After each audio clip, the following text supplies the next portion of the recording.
What's up, everybody? I got to do a reinforcement on this, on the back side of this for the hedge trimmer deflector plate for the debris deflector. Making one for a customer. Check out my other video. Why not to use this tape for certain stuff? I basically made a form with this tape instead of this, and ended up having to grind off all the blue tape. Now I got to put another reinforcement on this side here. The way I did it was taped it up, made a form so I could form this. You can see how it goes. Basically, I'll show you here. Let me grab that hedge trimmer real quick.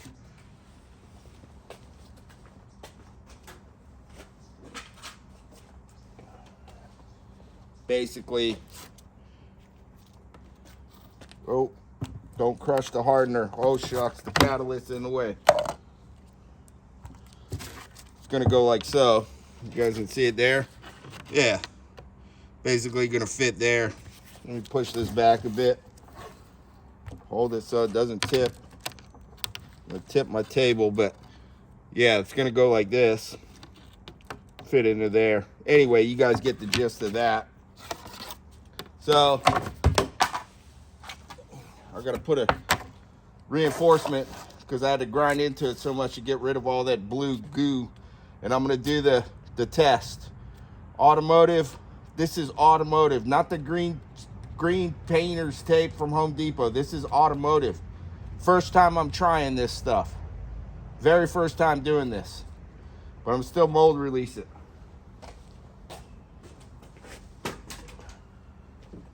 And here, Mama gonna get mad because I'm using hers one. I ran out of the generic stuff. But this is some of the best cheap mold release. And look right there, you can see it. See it? Dimethyl silicone. So, if you guys like silicone in your food, keep using cooking spray. I prefer not to, but Mama uses it. She's been using it forever, so whatever. Each to their own, man. I smoke cigarettes, I drink beer, so I ain't knocking nobody, but anyway. We got dimethyl silicone in our food product, which is great for mold release. So, what I'm gonna do here, grab me some tissue paper. So, to make it fair, I'm gonna load up the blue one. I'm gonna load the blue more.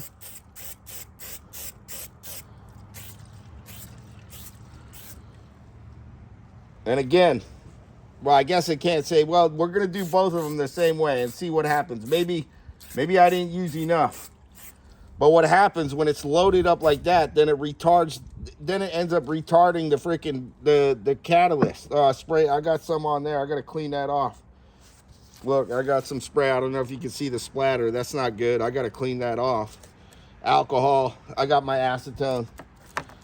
Acetone brushes. Save your brushes. Don't throw them away. I had these brushes in this canister for freaking 8 months. Been going strong. So, I'm just going to give it one.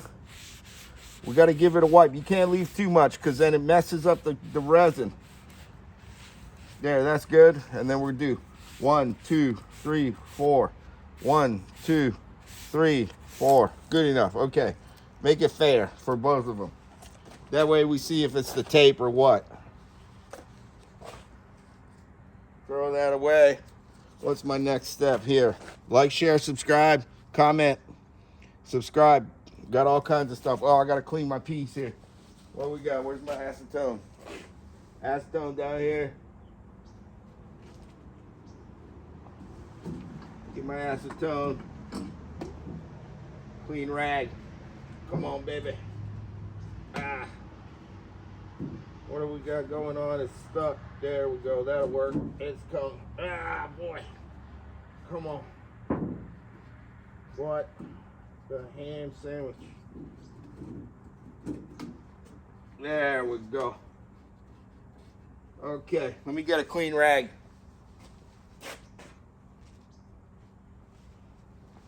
Clean napkin.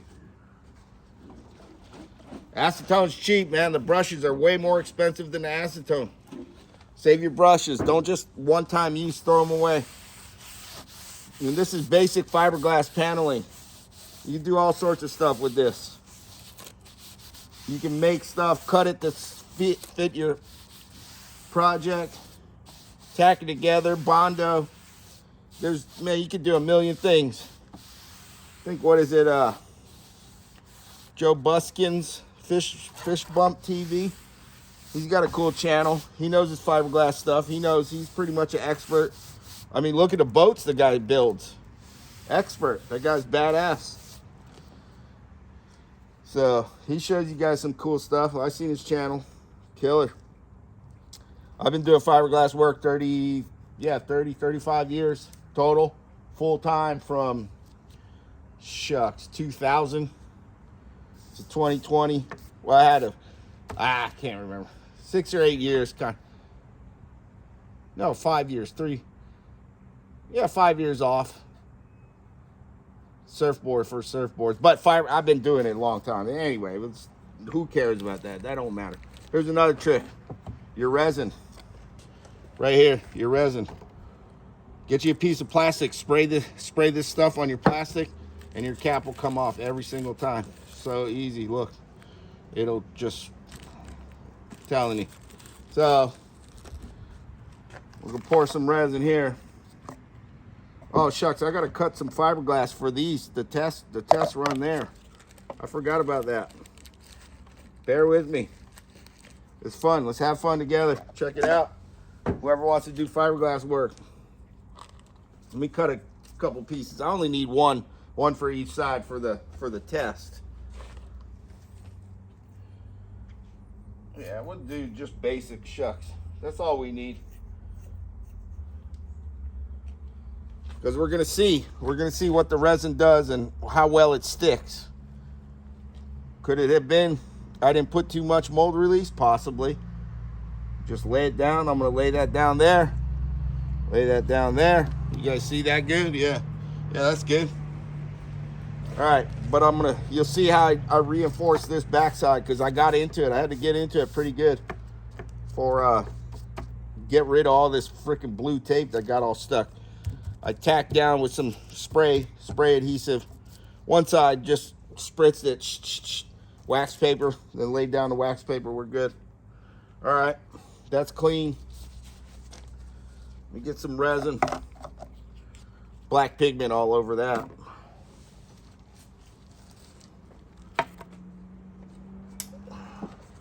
Hopefully I don't spill too much. Here we go.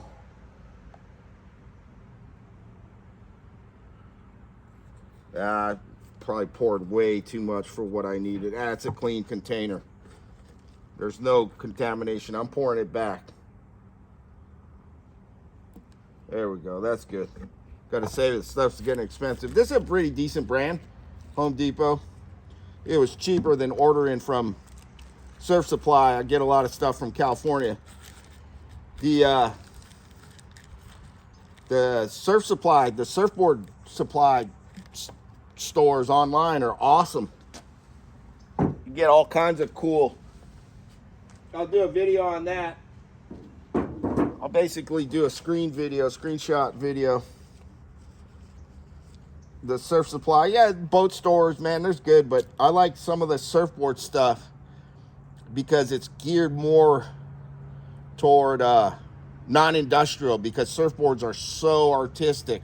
The tape has to be perfect. Everything has to work perfect. You can't just go taking 36 grit grinders to surfboards to fix something, dude. It's got to be perfect the first time. So in that industry, they figured out the proper glues, and I'm going to do a video on that. So I think that's enough. For if I need more, I'm going to pour more.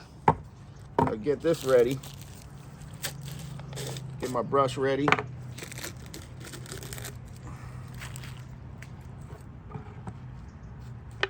Guys, wear your PPE. I'm not doing it so I can do the video for you guys. And I'm going to leave a little bit of acetone in there to thin this resin out a bit. It's a thicker resin. It's cold, kind of chilly.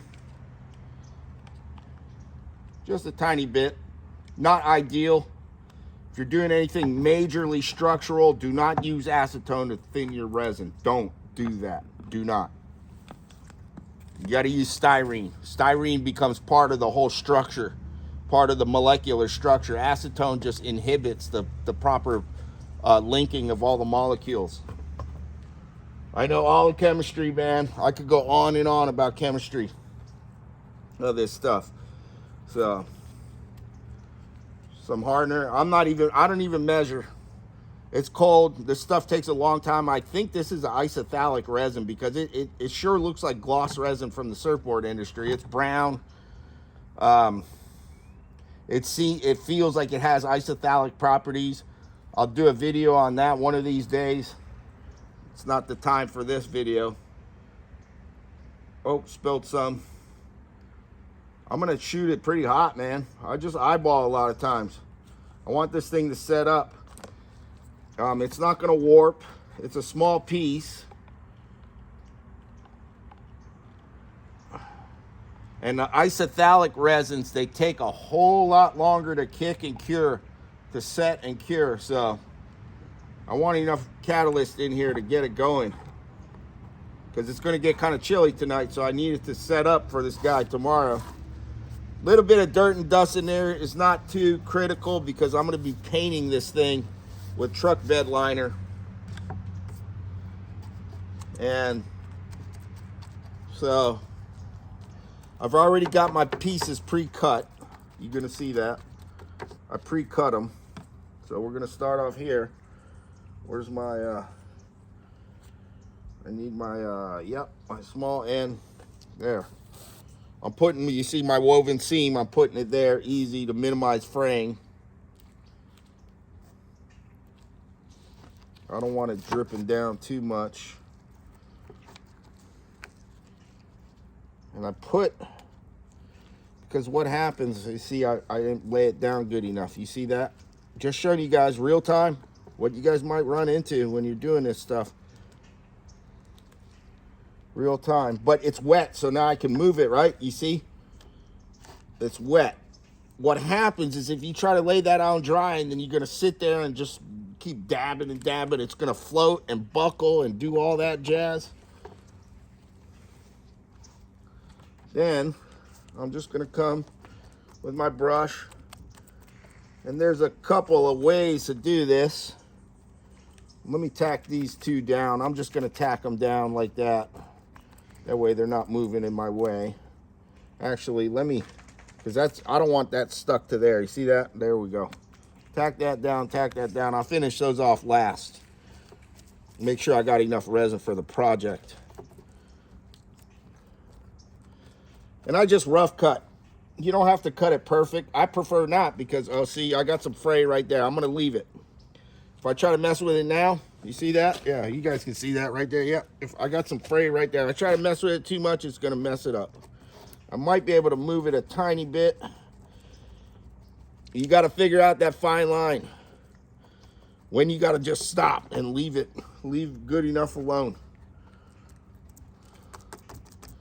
Okay, now, see, this is where get it nice and saturated. I'm going to show you guys a trick here. If you don't drink beer, get you your soda box. Get it nice and smooth. You see all this lump? You might be able to see it. Yeah, you can see it pretty decent. It's pretty lumpy with puddled resin. But I'm going to come here. Just give it a quickie. Smooth it out a bit. Use your hands too, real gentle. See, much smoother. Set that there on my wax paper. And my other piece, so I got it in the right direction. Now I got myself all messed up here. I got it all messed up. Doing fiberglass work is not easy. When I first started making surfboards, nightmare, and it was so tough. Dude, it's so difficult. Look how delicate and sticky. Look at this. It is not easy. But once you get the hang of it, man, it's rewarding. You can do a lot of stuff. You do a lot of stuff with your projects once you figure it out. You ever want to get super depressed? Start making surfboards. And you'll be depressed for the first 3 years you're learning how to do it, I promise. But once you figure it out, man, holy moly. First time I started, dude, we got piecework. Started off making, shucks, $1 an hour, then $3 an hour, then $5 an hour. Once I got good at it, I was pulling 30, 40 bucks an hour. But yeah, even still yet, I mixed up too much resin. That's okay. Once I get these flattened out, I'm gonna just kind of brush the top of it for extra strength.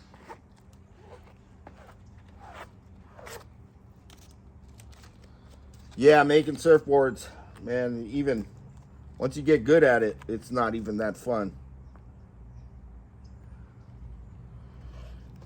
And I got pretty good at it, but not nearly as some guys are just unbelievable, man. I saw some of these guys doing color work with the pigments and the tints and stuff. And it's got to be perfect. There's no grinding the mistakes out. That's the thing about surfboards.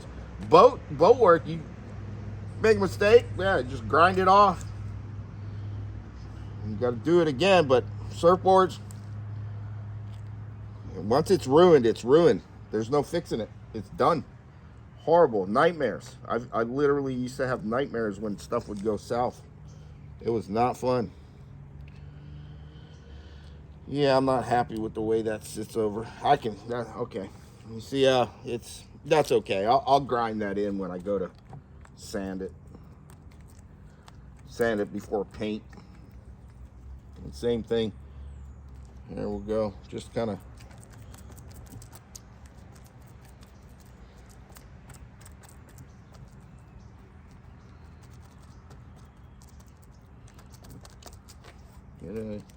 put a little more. I'm going to kind of saturate a little more, smooth it out with my beer box squeegee. Yeah, when we made surfboards, we used a rubber squeegee to lay the fabric on the board.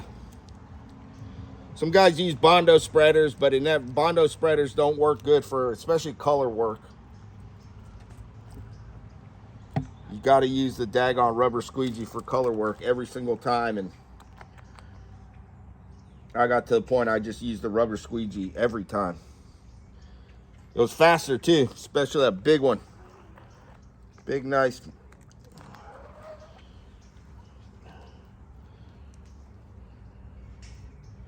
And this part, I got some low spots here where my form was not perfect. So I got me some scrap pieces here. Try to fill in these low spots. And if they're still a bit low, I'm not too worried about it. And the customer, he's super cool. He's not worried about it either. He just wants it functional. He told me don't even worry about painting it. I said, nah, man, make it halfway nice, protect it. He's super cool, super nice guy. One of these, not too picky, you know. He's just stoked to get his machines up and running. Yeah, that was another thing, that hedge trimmer. I do mechanic work, been doing it a long time. Tree work. I've done so much stuff. Jack of all trades and dirt broke from all of them. Pretty much. That's been the story of my life. I get good at something and still, it falls apart. But whatever. Keep chipping on. I've been depressed enough making surfboards. I don't care anymore. Just live my life. Make ends meet. I just lost $70 the other day on a stock trade. I was holding, and they did a reverse split. Cratered it. Who knows? They might recover. I looked at it today after I broke even. No, I mean, not broke even. Got it to where I was not negative anymore. And making a good run today, I noticed. Went from below $3 to, I think it closed almost at $4 today. Oh, I got another low spot right there. Shucks, and I don't have any more scraps. Let me see if I can pull a piece off here. Fair it in there. Yeah, that'll be good enough. It's functional. And that's pretty much it, man. Put a little bit more of this stuff. Get a thicker coat. A little more resin makes it a little stronger without making it too lumpy and floaty. Because the fiberglass does, it will float. The fiberglass will float on you. That's that for that. Let's get rid of this guy. And then we're going to do this, and the results will be tomorrow. I'll edit it in the same video. You guys will see. Because I've seen guys that use this blue tape for making speaker boxes, you know, speaker pods and stuff like that. They lay this stuff on their carpet in the car, dude. It just leaves sticky goo all behind. Then there's just sticky goop and goo that you don't really see that's stuck to your carpet in your car, and that is not good. Especially for a customer's car, dude. No way. Horrible. I'm gonna load this up. It's starting to kick. It's getting to the point of gelling pretty soon. And that's that, man. Subscribe. Got plenty more videos, man. There's all kinds of mechanic stuff. I didn't get any fixing these weed eaters and stuff. Those things were a pain in the butt. Yeah, everybody knows how to do that. There's a million videos how to do those. Shucks. Pull a small carburetor off. I don't need to do that. This is more specialty stuff. I mean, hell, you can make panels for you got broken panels on your, well, what I'm doing, you got broken panels on your lawn equipment, yard equipment. Look, you can see where that resin, can you guys see that? Can you guys see that? Let me get it. Yep, you sure can. There it is, right there. See how that resin is soaking through? It seems to be doing it a bit here too, but look where that one spot I put it soaked really through. It did it on the green too. It did, I can see it. I can see it on the green. So, we'll see. Here's a test. Which tape works better for, as you know, to be able to pull your panel off when you got to make a form, mold, whatever, using tape. This is done. All I got to do is sand it tomorrow. Put some bed liner on it.